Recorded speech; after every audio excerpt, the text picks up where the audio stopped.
हम पिछले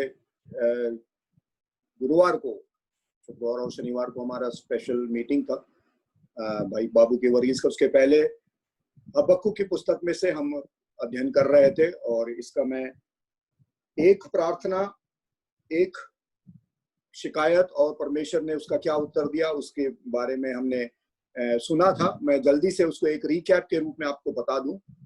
ये हबक्कुक की प्रार्थना है और वो प्रार्थना 3 प्रार्थनाओं की एक बुक है और उसमें हम एक स्टडी कर रहे हैं। और वर्तमान परिस्थिति के परिप्रेक्ष्य में हबक्कुक की पुस्तक से एक प्रश्न जो करता है हुआ कब तक, हाउ लॉन्ग ओ लॉर्ड, उसके बारे में हम देख रहे थे। और हबक्कुक जो हबाक शब्द से, इब्रानी शब्द हबाक से बना है और जिसका मतलब है गले लगना या गले लगाने वाला। और हबक्कुक के बारे में और ज्यादा कोई जानकारी हमें इसमें नहीं मिलती है। ये अन्य भविष्यवक्ताओं की पुस्तक से अलग पुस्तक है और जिसमें हबक्कुक के या भविष्यवक्ता के विश्वास और संघर्ष का एक वर्णन है। अध्याय 1 और 2 में हम देखते हैं परमेश्वर और यहोवा और हबक्कुक के बीच में एक प्रश्न और उत्तर का सिलसिला चलता है। और ये प्रश्न और उत्तर या शिकायत हम कह सकते हैं, इसकी तुलना भजन संहिता 10 और 12 जो विलाप का भजन संहिता है उससे हम कर सकते हैं। और ये हर एक प्रार्थना के पश्चात परमेश्वर की ओर से एक डिवाइन रिस्पॉन्स को हम पाते हैं, एक दिव्य प्रत्युत्तर हम पाते हैं। वैसे ही हबक्कुक की पुस्तक में हम पाए। और जब 1 और 2 के प्रश्नोत्तरी के पश्चात अध्याय 3 में हम आते हैं तो पूरी तरह से वो हबक्कुक की परिस्थिति या हबक्कुक का नजरिया बदल जाता है और वो पूरा परमेश्वर पर संपूर्ण और भरोसा और विश्वास के साथ गवाही के गीत के साथ वो समाप्त होता है। हम भविष्यवक्ताओं के बारे में ज्यादा देखते हैं कि परमेश्वर के दिव्य संदेशों को वो लोगों को बताते हैं। साथ ही साथ परमेश्वर का जो बड़ा बोझ है दुनिया के बारे में, जो टूटी हुई संसार के बारे में, भटके हुए लोगों के बारे में, वो भी वो शेयर करते हैं ये भविष्यवक्ता लोग। और परमेश्वर के साथ लगातार संवाद और प्रार्थना इस पुस्तक का केंद्र है। और जहां तक अभी का संबंध है, हम जिस परिस्थिति से होकर गुजर रहे हैं उससे इस पुस्तक की तुलना करें तो हम भी लगभग उसी प्रकार से प्रश्नों को पूछते हैं। और कई प्रकार के प्रश्न मैंने बताया था वहां पर कि परमेश्वर तू मेरी प्रार्थना को उत्तर क्यों नहीं दे रहा है, जब परमेश्वर मेरी विनती नहीं सुन रहा है तो मैं कैसे जानूं परमेश्वर मुझको मेरे शब्द को सुन रहा है कि नहीं सुन रहा है। मैं परमेश्वर से प्रार्थना कैसे करूं कि वो जब मेरी विनती को नहीं उत्तर दे रहा है। सामान्य जनजीवन कब होगा मेरा, और हमारा भविष्य अनिश्चित है और अनिश्चित है तो मैं भविष्य की योजनाएं क्यों बनाऊं। लेकिन फिर भी एक बात हमें यहाँ पर सीखने को मिलती है कि परमेश्वर का वचन पूरे सामर्थ के साथ हमसे बातचीत करता है। और परमेश्वर को हम धन्यवाद दें कि परमेश्वर हमारे भय और घबराहट को, चिंता को आनंद और भरोसे की ओर ले चलता है। यह हबक्कुक का अनुभव है, वो अनुभव हमारा भी इन दिनों में यही होना चाहिए। और इन बातों को समझने के लिए भजन संहिता 119 की 18 वचन मैं बताया था कि मेरे परमेश्वर मेरी आंखों को खोल दे कि मैं तेरी दिव्य व्यवस्था को और वो अद्भुत बातों को जान जाऊं। और इसके बाद हम देख रहे थे कि कई प्रकार की चीजों को हम हमारे नजरों के सामने है, कई प्रकार की चीजें इन दिनों में नजरों के सामने नहीं है। जैसे हम उस वायरस को नहीं देख पा रहे हैं लेकिन उसके प्रभाव को हम देख रहे हैं। ये सारी बातें हैं। और ये हबक्कुक की पुस्तक के बारे में मैंने बताया था कि एक अलग प्रकार की हबक्कुक की पुस्तक है। पहले अध्याय के 2 और 4 वचन में हमने देखा था। और यहूदा एक बहुत बड़ी क्राइसिस में है, मुश्किल में है और उसको वो फेस कर रहा है। और उनका प्रॉब्लम यहाँ पर प्रॉब्लम वायरस नहीं था, लेकिन हबक्कुक इससे परेशान था कि वहां के लोग पाप में हैं, वहां के लोग के बीच में विद्रोह है, वहां के लोगों के बीच में इनजस्टिस है, अन्याय है। स्पिरिचुअल और आत्मिक रूप से और भौतिक रूप से वो पूरी तरह से गिर चुके हैं और परमेश्वर का क्रोध उनके ऊपर पड़ता है। और क्योंकि उन्होंने परमेश्वर के राज्य को और परमेश्वर के राज्यत्व का इनकार किया। और हबक्कुक परमेश्वर से विनती करता है कि परमेश्वर क्या तू इस परिस्थिति को नहीं देख रहा है और जान नहीं रहा है। एक निराशा भरी अवस्था थी हबक्कुक की।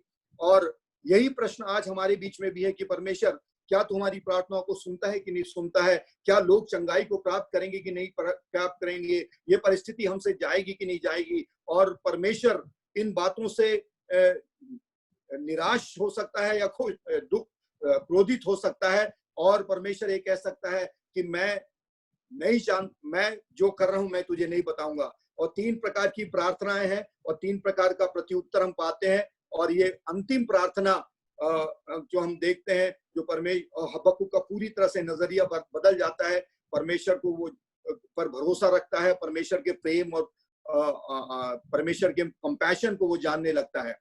क्योंकि हबक्कुक का परमेश्वर एक प्रार्थना को सुनने वाला परमेश्वर है, हबक्कुक की प्रार्थना का उत्तर देने वाला परमेश्वर है, जैसे भजन। और वही परमेश्वर आज हमारे साथ भी है कि हम अपने बोझ को परमेश्वर के द्वारा शेयर करें। इस दिन जन ने पुकारा भजन संहिता से, मत्ती रचित सुसमाचार से मैंने इन बातों को बताया था और होशिया की पुस्तक से बताया था कि परमेश्वर जरूर हमारी प्रार्थना को सुनेगा और उत्तर देगा।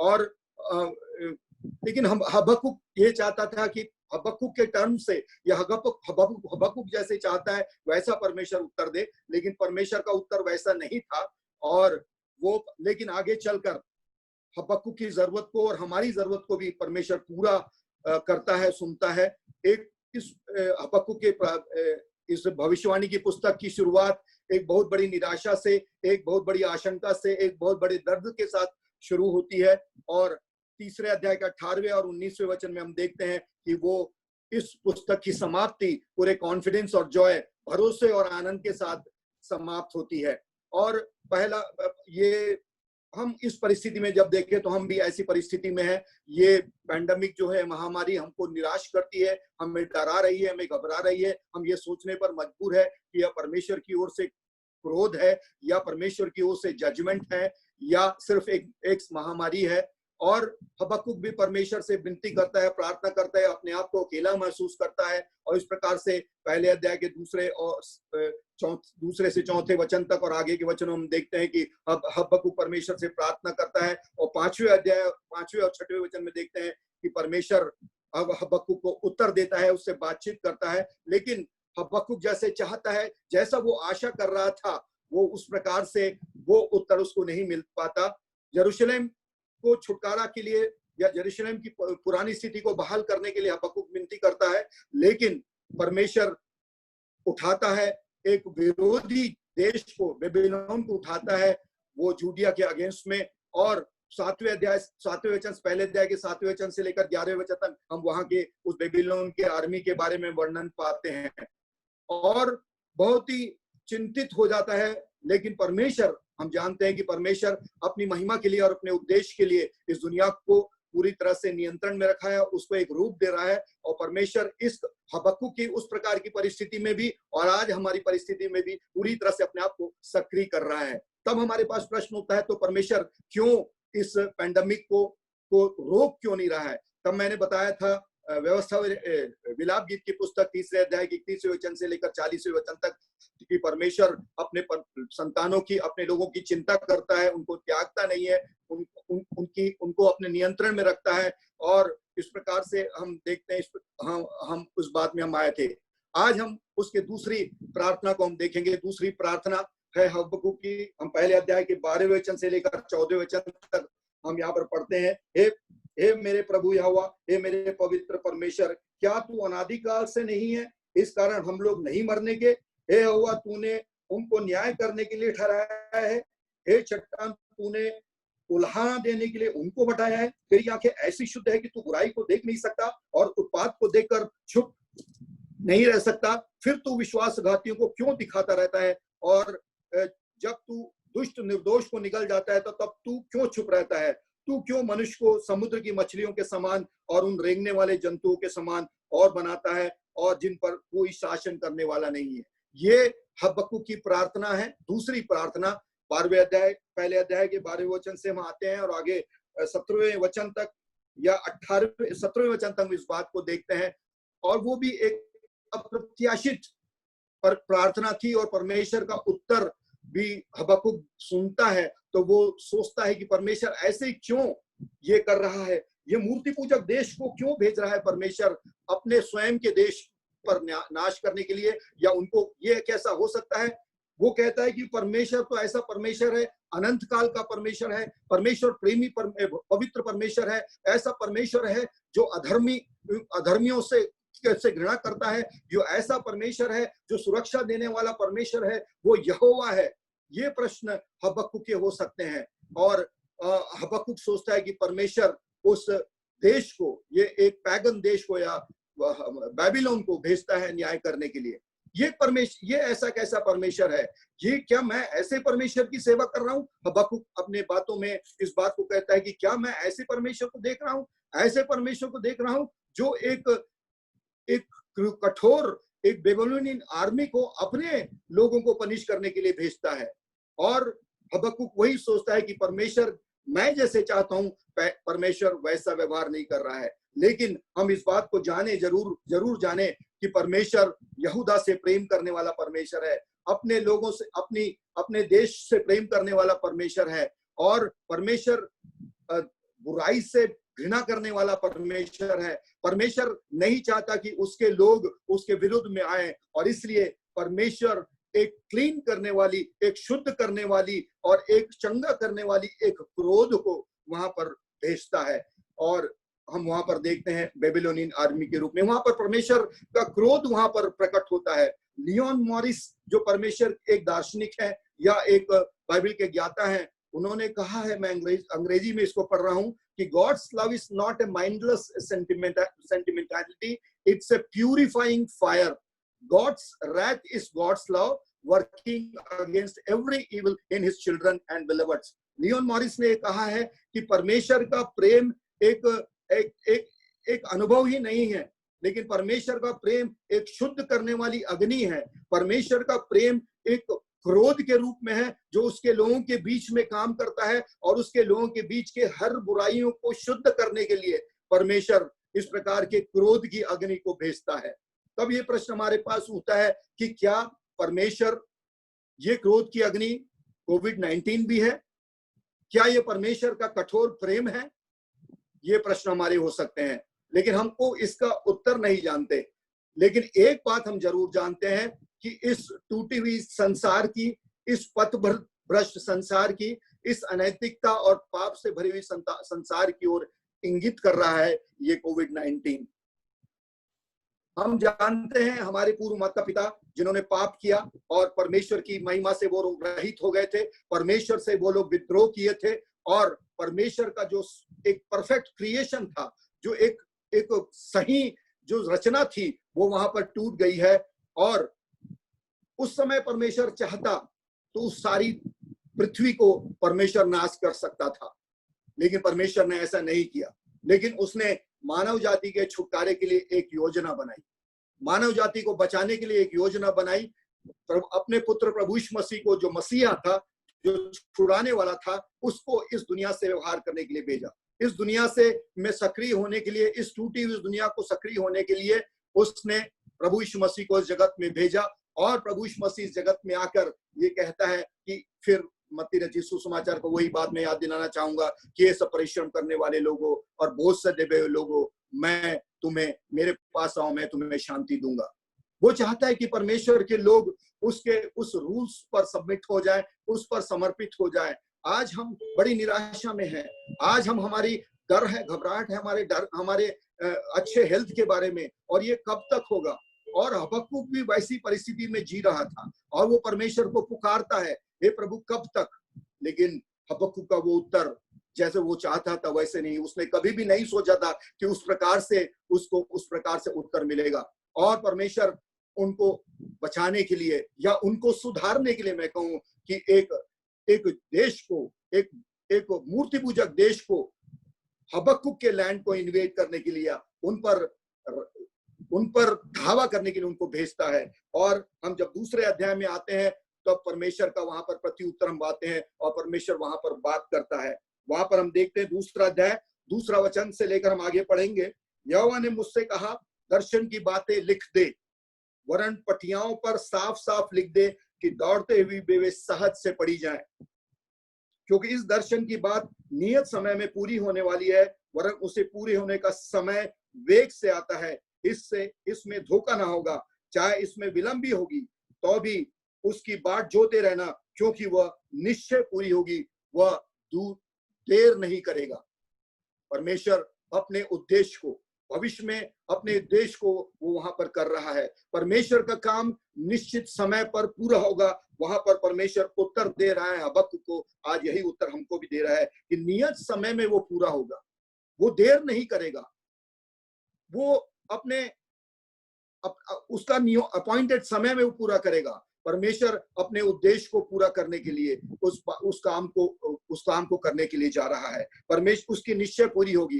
हबक्कुक इस बात को नहीं समझ पाया था, पर हबक्कुक ने परमेश्वर की इस बात को नहीं समझ पाया, क्योंकि वो ज्यादा इंतजार नहीं कर पाया। हमारे लिए भी यही चिंता का विषय है कि हम चाहते कि हमारा प्रश्न का उत्तर या हमारी प्रार्थना का उत्तर तुरंत मिले, लेकिन परमेश्वर चाहता है कि उसका एक समय नियत है।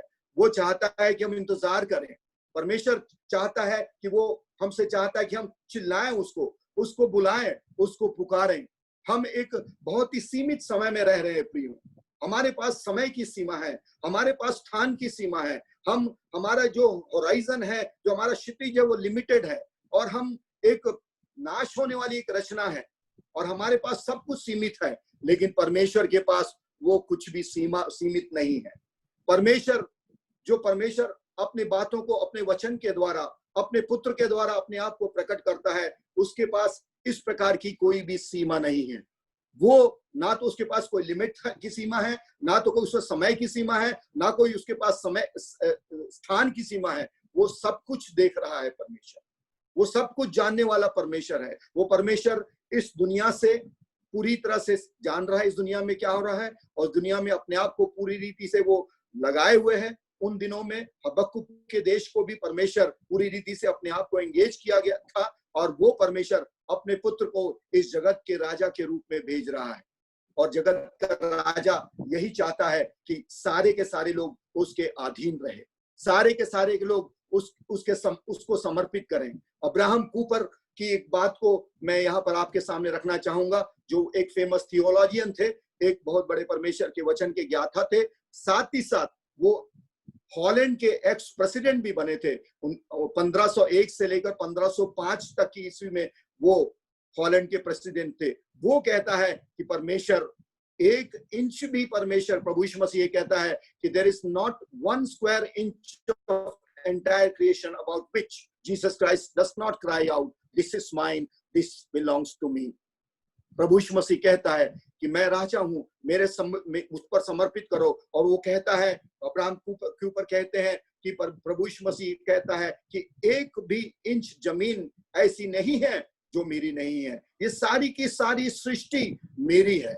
और वो परमेश्वर जो पूरी तरह से अपने आप को सीमित किया हुआ है, इस दुनिया के बाहर रहकर, इस दुनिया के समय से बाहर रहकर, लेकिन इस दुनिया में अपने आप को पूरी रीति से समर्पित किया है प्रियो। प्रभु यीशु मसीह अपने हम में से प्रत्येक को सुधारने के लिए, हम में से प्रत्येक को सुरक्षा देने के लिए, हम में से प्रत्येक को बचाने के लिए प्रभु यीशु मसीह पूरी रीति से सक्रिय है प्रियो। हम इस बात को अच्छी तरह से समझ लें। वो परमेश्वर हम में से प्रत्येक के लिए, हमारे पुराने अवस्था से लेकर भविष्य की अवस्था तक, हम में से प्रत्येक को लेकर वो एक बहुत बड़े कालीन को उदाहरण के रूप में हम ले वो बुन रहा है। हम कोविड-19 के रूप में उसको के एक छोटे से पार्ट को ही हम देख पा रहे हैं, लेकिन परमेश्वर इस सारी चीजों पर नियंत्रण में है। परमेश्वर सब चीज को सब चीज को जानता है, और हम उसके इस छोटे से भाग को ही देख कर रहे हैं। ये परमेश्वर का एक प्लान है प्रियो, हम उसको अभी नहीं समझ पाएंगे। तो इसलिए दूसरे अध्याय के 4 वचन में देखिए क्या लिखा है। देख, उसका मन फूला हुआ है, उसका मन सीधा नहीं है, परंतु धर्मी अपने विश्वास के द्वारा जीवित रहेगा। The righteous will live by faith. हमें इस बात की जरूरत है, हमारे लिए जरूरत है कि विश्वास के द्वारा हम जिए। हमें जरूरत है कि हम अपने विश्वास को दें, हम अपनी आंखों को खोलें। हबक्कुक की आंख को प्रभु ने कई बार खोला, और आज हमारी आंख को भी खोलना चाहता है परमेश्वर। परमेश्वर हमसे चाहता है कि हम उसके उस नजरियों को जाने, उसके पहचान को उसके उस पर्सपेक्टिव को पहचाने। और परमेश्वर हमसे यही चाहता है कि धर्मी विश्वास के द्वारा जीवित रहे। हमारा विश्वास तो उस प्रभु परमेश्वर पर होना चाहिए, हमारा विश्वास उस महान परमेश्वर पर होना चाहिए जिसने इस सारी सृष्टि को बनाया है, सारी सृष्टि को रखा है, और सारी सृष्टि को अपने नियंत्रण में रखा है। हम पिछले 2 दिनों से भाई बाबू के वर्गीस से हम सुन रहे थे कि 2 प्रकार के लोग हैं इस दुनिया में। यही बात मैंने भी अपने नोट्स में बनाकर रखा है। ये नोट्स मैंने बाद में नहीं बनाया, लेकिन पहले से ही मैंने बनाया है। परमेश्वर किसी प्रकार से कोई, चाहे ब्लैक हो, चाहे व्हाइट हो, चाहे इंडियन हो, फॉरेनर हो, कोई भेदभाव नहीं है परमेश्वर के सम्मुख में। सब कुछ एक समान है परमेश्वर के सम्मुख में। लेकिन वो सिर्फ दो प्रकार के लोगों को देखता है। पहला प्रकार का लोग है जो उस पर भरोसा रखते हैं, और दूसरे प्रकार के लोग हैं जो अपने आप पर भरोसा रखते हैं। पहली प्रकार के लोग जो उन पर भरोसा रखते हैं, those who trust on him, trust on God, and those who trust themselves. आज दुनिया में यही दो प्रकार के लोग हैं, और वो ऐसे प्रकार दूसरे प्रकार के लोगों को देख रहा है।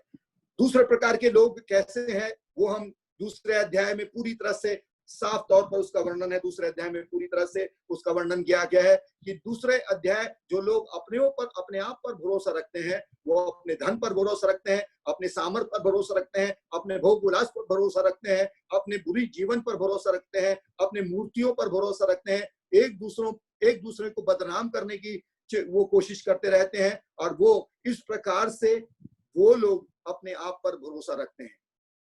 दूसरे अध्याय के 12वें वचन से लेकर 14वें वचन तक आएंगे तो हम फिर परमेश्वर हबक्कुक को सिखाता है, क्या अपने नजरियों को बताता है। दूसरे अध्याय में हम आए 12वें वचन से लेकर 4वें वचन तक।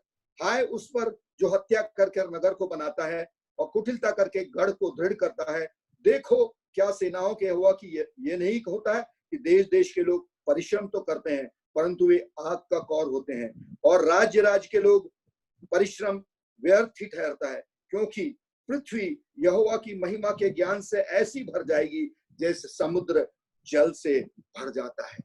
यहाँ पर हम देखते हैं कि परमेश्वर वहां पर फिर अपने नजरियों को समझाता है हबक्कुक को। वहां पर सारी की सारी चीजें जल जाएगी, समाप्त हो जाएगी। वहां पर हम पढ़ते हैं सेनाओं का यहोवा कहता है कि परिश्रम तो करते हैं लेकिन वो परमेश्वर के आग के कौर हो जाएंगे, वो जल जाएंगे, भस्म हो जाएंगे। कुटिलता उनमें है और उनकी बुराइयां उनमें है। और हम लेकिन आगे चलकर हम वहां पर पढ़ते हैं 14वें वचन में, क्योंकि पृथ्वी यहोवा की महिमा के ज्ञान से ऐसी भर जाएगी जैसे समुद्र जल से भरा है। वही परमेश्वर करने जा रहा है प्रियो। परमेश्वर की उस शुद्धता से, परमेश्वर की उस संपूर्णता से, परमेश्वर के उस प्रेम से, परमेश्वर के उस महिमा से, क्योंकि धर्मी विश्वास के साथ जीवित रहता है, इसलिए परमेश्वर की महिमा वहां पर होगी और परमेश्वर की महिमा और ज्ञान से पूरी पृथ्वी भर जाएगी। इस बात को हमको समझना है। हम इस बात को अच्छी तरह से समझे। सब लोगों ने परमेश्वर से विरोध किया था। हम वचन में पढ़ते हैं सब ने पाप किया था, सब परमेश्वर के विरुद्ध में थे, हम सब उसके समान थे और सब परमेश्वर की आज्ञा को मानने से अलग हो गए थे, परमेश्वर की महिमा से वो दूर हो गए थे। और हम, पौलुस जैसे कहता है, वो कहता है कि हम जो नहीं चाहते वो करते हैं, लेकिन जो चाहते हैं उसको नहीं करते थे। हमारा जीवन ऐसा था। लेकिन परमेश्वर के सम्मुख में एकमात्र व्यक्ति था जो अपने आप को पूरी रीति से परमेश्वर की इच्छा में समर्पित किया, और वो था प्रभु यीशु मसीह का। प्रभु यीशु मसीह ने, प्रभु यीशु मसीह ने अपने आप को परमेश्वर की इच्छा में समर्पित किया, परमेश्वर की आज्ञाकारिता में वो आया, परमेश्वर की अपनी दीनता को उसने दिखाया, परमेश्वर के सम्मुख में वो विनम्र रहा, दुनिया के सामने वो एक भयानक मृत्यु को सहा और वो क्रूस की मृत्यु को सही। वो था प्रभु यीशु मसीह। और वो आज इस दुनिया में पूरी रीति से इस दुनिया के वो अपने नियंत्रण में रखा है। वो चाहता है कि हमारा मेल मिलाप परमेश्वर के साथ हो जाए। वो चाहता है कि हम रिकंसाइल हो जाएं परमेश्वर के साथ।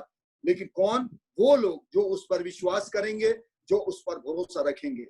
हाँ, हमें जो धार्मिकता मिली है एक एक्सचेंज ऑफर के रूप में हमें मिली है। एक एक्सचेंज ऑफर वहां पर काम किया है। और वहां पर हम देखते हैं कि दूसरा कुरिन्थी की पत्री 5वां अध्याय 21वें वचन में हमने जो धार्मिकता को प्राप्त किया है वो एक एक्सचेंज ऑफर के रूप में है। हमने धार्मिकता को प्राप्त किया, हमारे सिन को, हमारे पापों को हमने प्रभु यीशु मसीह को सौंप दिया और हमें ये दान मिला है धार्मिकता और उद्धार मुफ्त में। जो हम दूसरा कुरिन्थी 5वें अध्याय 21वें वचन में इस प्रकार से हम पढ़ते हैं, जो पाप से अज्ञात था उसी को हमारे लिए पाप ठहराया कि हम उसमें से होकर परमेश्वर के लिए धार्मिकता बनाए। ये सेट में हमें मिला है, एक एक्सचेंज ऑफर में मिला है। हमने अपने पाप को हमने बुराइयों को दिया और परमेश्वर ने अपनी धार्मिकता को हमें दी अपने पुत्र में से लेकर। जो पाप से अज्ञात था उसने हमारे लिए पाप बन गया, और ताकि हम परमेश्वर के लिए परमेश्वर के लिए हम धर्मी बन जाए। दो प्रकार के लोग मैंने बताया था, जो अपने उन धनों पर भरोसा रखते हैं, अपने धर्म सामर्थ पर भरोसा रखते हैं, अपने स्वाभिमान पर भरोसा रखते हैं, अपने मूर्तियों पर भरोसा रखते हैं, वो सब नाश हो जाएंगे। लेकिन परमेश्वर का जो उद्धार है, जो दर्शन के रूप में पूरी तरह से हबक्कुक नहीं देख पाया था, हबक्कुक समझ नहीं पाया था, एक छोटा सा रूप उसको उसने देखा था दर्शन के रूप में, वही एक गिफ्ट ऑफ सैल्वेशन मुझको और आपको दिया है, और वो भरपूरी अब हमारे लिए इंतजार कर रही है, और वो भविष्य में प्रभु यीशु मसीह के द्वारा वो भरपूरी में वो छुटकारा पूरी रीति से प्रकट होगा। आज हमने ये सीखा है प्रियो कि हबक्कुक और का कहानी वहां पर समाप्त नहीं होता। परमेश्वर पर भरोसा रखना बहुत ज्यादा जरूरी है। परमेश्वर लोगों से कहता है कि मैं अपनी योजना के अनुसार अपनी योजनाओं को बना रहा हूं, अपनी इच्छा के अनुसार मैं अपनी योजनाओं को बना रहा हूं, और तुमको इस बात को समझना है। हबक्कुक को भी उसने यही बात सिखाई, यही बात समझाया, और हबक्कुक उसको समझा। आज मुझको और आपको भी समझना है। परमेश्वर, जैसे मैंने पहले बताया, एक बहुत बड़े कालीन को बुन रहा है। उस कालीन में मैं भी हैं, आप भी हैं, और कोविड-19 भी है। और अंत में हमने जैसे यहाँ पढ़ा दूसरे अध्याय के 4 वचन में, परमेश्वर क्यों पृथ्वी यहोवा की महिमा के ज्ञान से ऐसी भर जाएगी जैसे समुद्र जल से भरा है। यहोवा के ज्ञान से भर जाएगी जैसे समुद्र जल से भरा है। और हमें इस दिन का इंतजार करना है। परमेश्वर के विरुद्ध में विद्रोह एक दूसरा भाग है, और उस रिबेलियन के कई प्रकार के रूप हम यहाँ पर देखने को पाते हैं। और उसमें से एक है मूर्ति पूजा। जब हम आगे आते हैं 15वें वचन से आगे हम पढ़ेंगे 20वें वचन 19वें वचन तक, तो वहां पर हम पाते हैं वहां पर किस प्रकार से वो विद्रोह का एक अलग अलग रूप वहां पर हम पाते हैं। उसमें से एक है मूर्ति पूजा। तिमोथी केलर ने उस मूर्ति पूजा के बारे में एक अच्छी बात बताई है। उन्होंने उसका परिभाषा किया है कि परमेश्वर को छोड़कर जो कुछ भी हम महत्व देते हैं वो मूर्ति पूजा है हमारे लिए। An idol is anything more important than to you than God. Anything that absorbs your heart and imagination more than God. आपके हृदय में जो कुछ भी है परमेश्वर से बढ़कर, आपके कल्पनाओं में, आपके हृदय में जो कुछ भी परमेश्वर से बढ़कर है, वो आपके लिए आपकी मूर्ति है। आप परमेश्वर से बढ़कर जो कुछ भी चाह रहे हैं, परमेश्वर सब कुछ सामर्थ्य परमेश्वर देने की योग्य है, लेकिन आप सोचते हैं कि मैं पाप कर जाऊंगा, मैं प्राप्त कर लूंगा, वो आपके लिए मूर्ति है। और आपके जीवन में परमेश्वर से बढ़कर जो भी प्रधानताएं हैं, जो भी आपका केंद्र बिंदु है, वो आपकी मूर्ति है। शुरुआत में हमने सोचा था कि ये कोविड-19 सिर्फ डेवलपिंग कंट्रीज के लिए है, एक तीसरे विश्व लोगों के लिए है। डेवलप्ड कंट्रीज लोगों ने सोचा कि ये हमारे लिए कुछ भी नहीं है, ये ऐसे ही चली जाएगी। ये कोविड-19 भारत जैसे लोग जो विकासशील देश हैं, ऐसे लोग, हम भी यही सोचते थे। शुरू में हम लोग ऑफिस में, मेरे छुट्टी में जाने के पहले जब चाइना में ये कोविड-19 शुरू हुआ था, उस समय हम चर्चा करते थे, बात करते थे, तो हम ये करते थे कि भारत में ये आएगा ही नहीं, क्योंकि भारत में गर्मी इतनी अधिक पड़ती है कि उसकी गर्मी को वो कोविड-19 का वायरस सह नहीं पाएगा और वो समाप्त हो जाएगा। लेकिन आज परिस्थिति बिल्कुल विभिन्न है प्रियो, आज बिल्कुल अलग है। वैसे ही जो विकसित देश है वो सोचते थे कि ये एक थर्ड वर्ल्ड प्रॉब्लम है, विकासशील देशों का प्रॉब्लम है, जहां पर सुविधाओं की कमी है, जहां पर व्यवस्थाओं की कमी है, ये इस प्रकार से सोचते थे। उसमें सर्वश्रेष्ठ कंट्री के रूप में अमेरिका है, हम अच्छी तरह से जानते हैं, और अमेरिका की स्थिति आप सब अच्छी तरह से देख रहे हैं, सुन रहे हैं, जान रहे हैं, और वहां की परिस्थिति को हम देखते हैं। वो अपने उन लेटेस्ट टेक्नोलॉजी पर भरोसा रखते थे, वो अपने धन पर भरोसा रखते थे। उनके पास, वो कहते थे कि हमारे पास वर्ल्ड क्लास मेडिकल फैसिलिटी है, हमारे पास योग्य से योग्य साइंटिस्ट है, वैज्ञानिक है, हमारे पास ऐसी बायोटेक कंपनीज हैं, फार्मास्यूटिकल्स कंपनीज हैं जो क्षण मात्र में दवाइयों को खोज लेगी और वैक्सीनेशन को खोज लेगी। वो ये सोचते थे हमारे पास इतना धन है कि हम इस कोविड-19 को यूं ही समाप्त कर देंगे, चुटकियों में समाप्त कर देंगे। ये उनकी मूर्तियां थी। भारत के बाद देश में जहां तक हम सोचे कि क्या मूर्ति है, तो मूर्ति पत्थरों की इमेज के बारे में हम देख सकते हैं, मूर्ति काठों की इमेज के बारे में हम देख सकते हैं। 18वें वचन में हम देखते हैं, 19वें वचन में हम देखते हैं पत्थरों की इमेज के बारे में। लेकिन वेस्टर्न वर्ल्ड का या डेवलप्ड कंट्रीज का मूर्ति ये थी। उनकी वर्ल्ड क्लास टेक्नोलॉजी, उनकी बायोटेक कंपनीज, उनके ब्रिलियंट साइंटिस्ट, उनका धन, वो उनकी मूर्तियां थी। लेकिन परमेश्वर यहाँ पर कहता है कि मूर्तियों को बनाने वाला अपनी मूर्तियों पर भरोसा रखता है। उन्होंने सोचा कि ये हमारी तकनीकी जो है, जो सर्वश्रेष्ठ तकनीकी है और ये महामारी को समाप्त कर देगी, लेकिन ऐसा नहीं हुआ। लेटेस्ट टेक्नोलॉजी है हमारे पास, गूगल है, सीरी है, अलेक्सा है, उनसे हम बातचीत कर सकते हैं, लेकिन वो बचाने के लिए नहीं आएंगे। यहाँ पर फिर देखते हैं कि काठ, 19वें वचन पढ़ते हैं, हाय उस पर जो काठ से कहता है जाग, वह अबोल पत्थर से उठ, क्या वह सिखाएगा? देखो वह सोने चांदी से मड़ा हुआ है, परंतु उसमें आत्मा तो नहीं है। ये सब चीजें हैं वेस्टर्न वर्ल्ड में, ये सब चीजें जो भारत की मूर्तियों में, काठ की मूर्तियों में, उनमें जीवन नहीं है। वो उठाने की कोशिश कर रहे हैं। ये ह्यूमन एक्टिविटीज है। हबक्कुक की पुस्तक में हमने कई प्रकार की युद्ध की चीजों को हमने देखा, युद्ध की आवाजों को देखा, रथों को देखा, तलवारों को देखा, लोगों के लड़ने को देखा, लूट को देखा, हत्याओं को देखा, और वो लोग चिल्ला रहे हैं अपने आइडल से कि उठ जा, हमें बचा, हमें सुरक्षा दे। लेकिन 20वें वचन में परमेश्वर कहता है कि चुप रहो, हो चुका अब सब कुछ, साइलेंस। परमेश्वर यहोवा कहता है इस 20वें वचन में, परंतु यहोवा अपने पवित्र मंदिर में है, समस्त पृथ्वी से वो कह रहा है कि उसके सामने शांत रहे। परमेश्वर अपने पवित्र मंदिर में है। दूसरे अध्याय के 20वें वचन में वो कहता है कि हो चुका ये सब बातें, हो चुका आपके ढींग मारना, हो चुका वेस्टर्न वर्ल्ड कह रही है हमारी ये योग्यताएं हैं। परमेश्वर कहता है चुप रहो। एक क्षण में उनके मुंह को बंद कर दिया। एक क्षण में उन तमाम देशों को, इटली के बारे में मैं जान सुनता हूं, मैंने पढ़ा है कि सबसे ज्यादा लेटेस्ट मेडिकल फैसिलिटीज इटली में है, लेकिन सबसे ज्यादा प्रभावित देशों में इटली भी था। सबसे ज्यादा बायोटेक कंपनीज, लेटेस्ट कंपनियां अमेरिका में है, लेकिन सबसे ज्यादा प्रभावित देश अमेरिका है। परमेश्वर कहता है कि तुम चुप हो जाओ, शांत रहो, क्योंकि पर मैं अपने पवित्र मंदिर में हूं।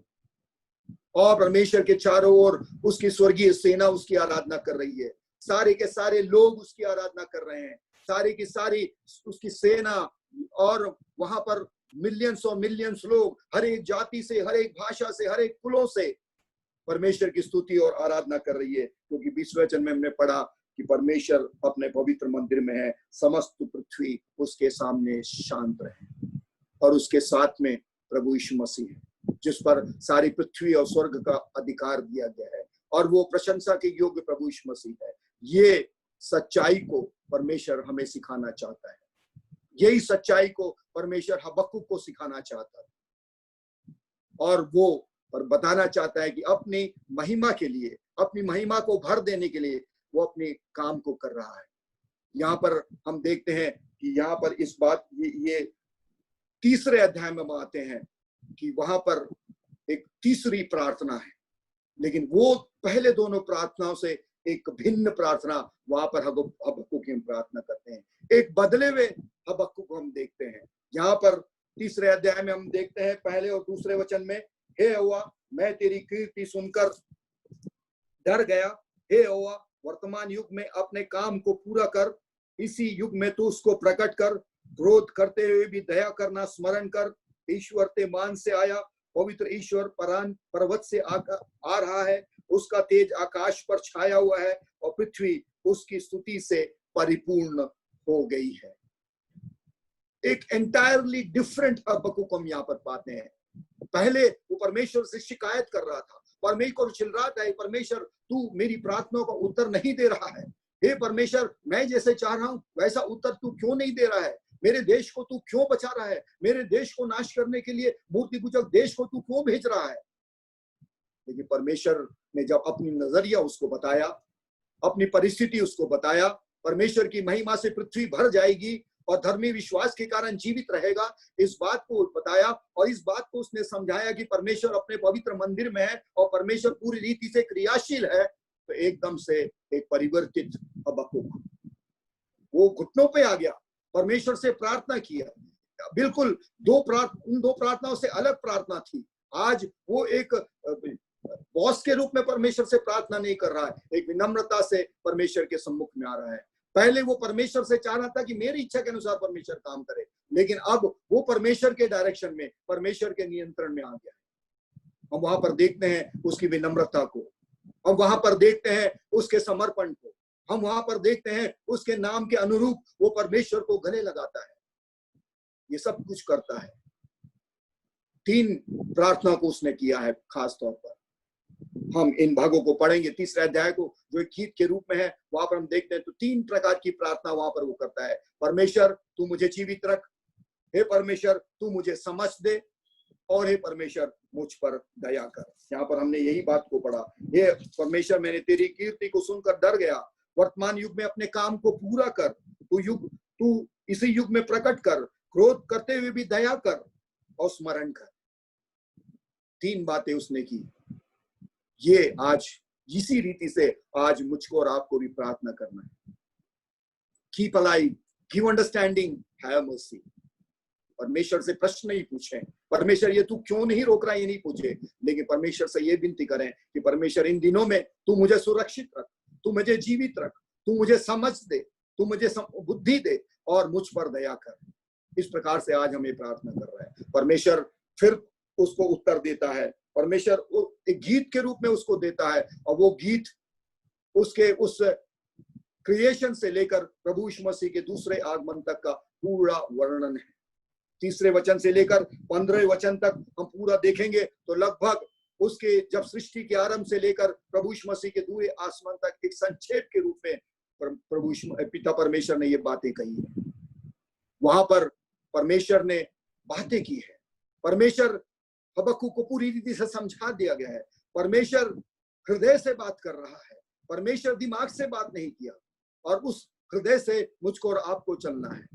पहले हबक्कुक ने सोचा कि परमेश्वर ऐसा योद्धा है जो दुनिया को समाप्त कर रहा है, मेरे देश यहूदा को समाप्त कर रहा है। हम सोच रहे हैं परमेश्वर पूरे विश्व को नाश कर रहा है।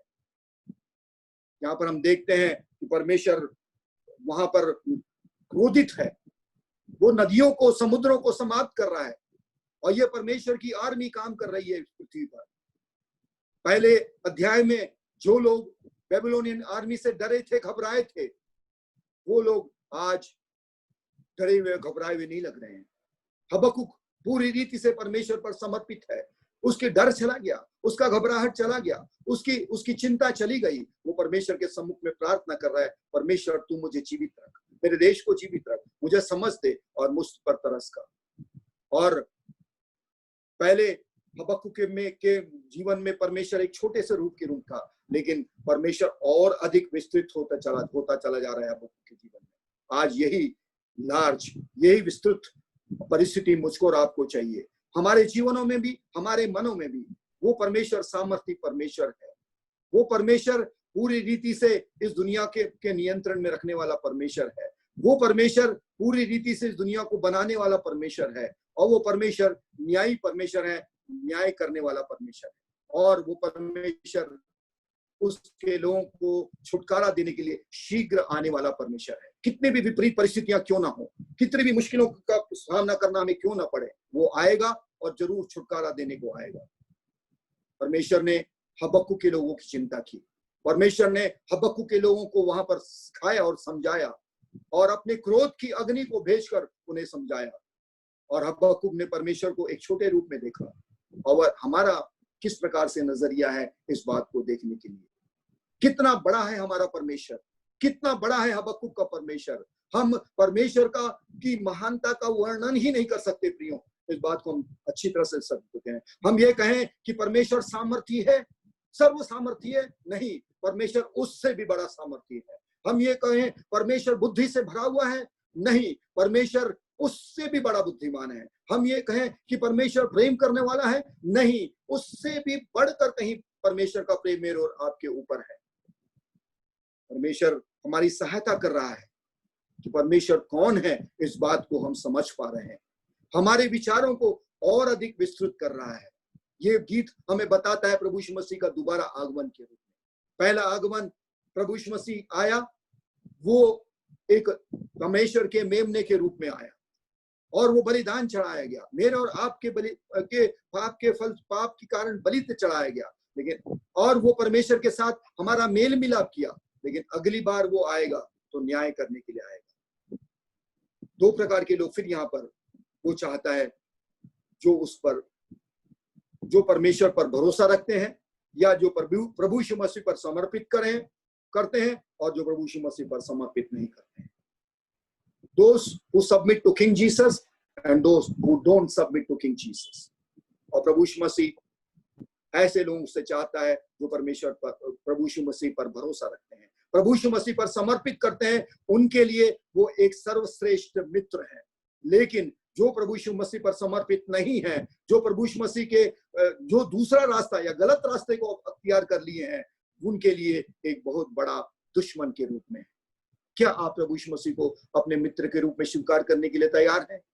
क्या हम ये जानने को तैयार हैं कि प्रभु यीशु मसीह मुझसे और आपसे प्रेम करता है, और ऐसा प्रेम जो वो प्रेम हमने कभी भी नहीं पाया। इस प्रकार का प्रेम वो हमें एक ऐसे स्थान पर ले जाने के लिए तैयार है जो सबसे सिद्ध स्थान है, जहां पर ना तो आंसू होंगे, ना तो पाप होंगे, ना तो ये महामारी होगी, लेकिन वहां भरपूरी का जीवन होगा, मृत्यु नहीं होगी। कई लोगों ने इस पैंडेमिक की तुलना, जब मैं यूएस में था तो कई बार इस बात को सुनता था कि 9/11 जो बहुत बड़ा ट्विन टावर का जो विनाश हुआ, इससे करते हैं लोग। हमारे देश में सितंबर 26/11 में जो आतंकवादी हमला हुआ, उससे करते हैं लोग। उस समय के उस अनुभव का, उस बहुत बड़ी जो घटना घटी थी, उससे अचंभित थे, बहुत निराश थे, बहुत ही घबराए हुए थे। और आज भी इसकी तुलना, हम इस महामारी की तुलना उससे कर रहे हैं। कितना और अधिक इन्फेक्शन आएगा, कितनी और अधिक मृत्यु इस जगत में आएगी, कितने और अधिक आर्थिक स्थिति डावाडोल होगी, क्या और अधिक महामारी दुनिया में आएगी। हबक्कुक इन्हीं प्रश्नों से उलझ रहा था, लेकिन आज पूरी रीति से परमेश्वर के ऊपर समर्पित है। परमेश्वर के चरणों पर अपने आप को वो गिरा दिया है, और वो अपनी बात का वर्णन वो 16वें और 17वें अध्याय में वो कहता है, यह सब सुनते ही मेरा कलेजा कांप उठा और मेरे होठ थरथराने लगे, मेरी हड्डियां सड़ने लगी। तीसरे अध्याय का 16 और 17 वचन में पढ़ रहा हूं। और मैं खड़े खड़े कांपने लगा। मैं शांति से उस दिन की बाट जोता रहूंगा जब दल बांधकर प्रजा चढ़ाई करे, क्योंकि चाहे अंजीर के वृक्षों में फूल ना लगे और न दाखलताओं में फल लगे, जलवायु के वृक्ष से केवल धोखा पाया जाए और खेतों में अन्न ना उपजे, भेड़शाला में भेड़ बकरियां ना रहें और ना थानों में गाय और बैल रहें। ये हबक्कुक कहता है, और उसकी प्रतिक्रिया है वहां पर देखिए, समर्पण के साथ परमेश्वर के सम्मुख में समर्पित करता है। और हमने देखा कि विश्वासी विश्वास के द्वारा, धर्मी जन विश्वास के द्वारा धर्मी जीवित रहता है।